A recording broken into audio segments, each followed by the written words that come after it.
So hello everyone. आज के newspaper में 9 सितंबर का जो न्यूज़पेपर है यूपीएससी कंटेक्स्ट में क्या क्या चीज़ें आपको देखनी है, इसका डिटेल्स जो डिस्कशन है मॉर्निंग में इसी चैनल पे मेरे द्वारा ही लिया जाता है 9:15 बजे। वो डिटेल्ड वीडियो का लिंक आपका दे रखा है। सो यहाँ पे देख लेते हैं। पहला जो एक टॉपिक आप देख सकते हैं that is about the neurogenesis. तो न्यूरोजेनेसिस के कंसेप्ट के बारे में है। क्या जो मतलब एडल्ट है, एडल्ट मतलब जब हमारी एज बढ़ जाती है तो क्या उस समय भी जो न्यूरॉन्स हैं वो डेवलप होते हैं कि नहीं डेवलप होते हैं। और इसमें आरएनए कंटेक्स्ट में RNA nuclei, small nuclei RNA sequencing context में भी कुछ पॉइंट्स हैं, तो वो हमें पता होना चाहिए डिटेल में वो क्या है। फिर देखो, ईरान और इंडिया रिलेशनशिप पे बहुत इंपॉर्टेंट चर्चा हुई है। आज के कंटेक्स्ट में स्ट्रेटजिक ऑटोनॉमी की बात होती है।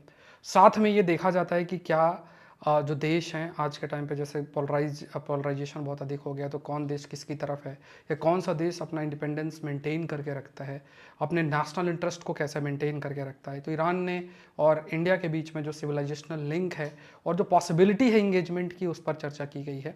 एडिटोरियल है जीएस पेपर 2 आईआर के कंटेक्स्ट में बहुत महत्वपूर्ण है। इंडिया चाइना रिलेशन खासतौर से बॉर्डर सेटलमेंट पे कई सारे आर्टिकल्स आए हैं और आज भी एक आर्टिकल आया है।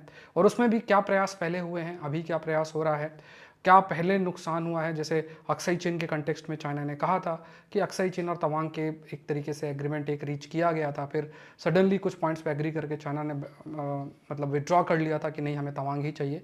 इस टाइप का कई बार सेटलमेंट होने के बावजूद भी चीज़ों के प्रति चाइना ने जो है विड्रॉ किया है, तो इसलिए ट्रस्ट करना मुश्किल है। तो इसमें कई हिस्टोरिकल कंटेक्स्ट जो है दे रखा है, आईआर के कंटेक्स्ट में महत्वपूर्ण है। देखो, एक सबसे आज का जो महत्वपूर्ण पॉइंट है, टू फैक्टर ऑथेंटिकेशन वर्क है। इसमें बहुत सारी चीज़ों पर चर्चा की गई है। टू फैक्टर ऑथेंटिकेशन क्या है, टीओटीपी क्या है, time based one time password क्या है, और भी कई सारी जो टेक्निकल पार्ट हैं उस पर चर्चा की गई। XOR क्या है, ये भी हाईलाइट आपका किया गया है। और HMAC के बारे में भी हाईलाइट किया गया है। HMAC क्या है, तो जो कोड जनरेट होता है उस कंटेक्स्ट में भी है। जितना मतलब जो भी आपका ऑथेंटिकेशन है पासवर्ड के अलावा वो क्या है, तो उस पर कैसे वो मैकेनिज्म वर्क करता है वो सारा एक्सप्लेन्ड है।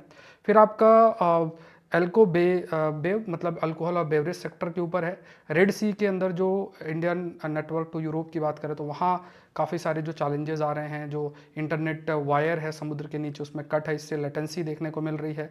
तो ये सारे टॉपिक्स हैं। अगर सिविल सर्विस की तैयारी कर रहे हैं अकेडमी से जरूर से जुड़ें।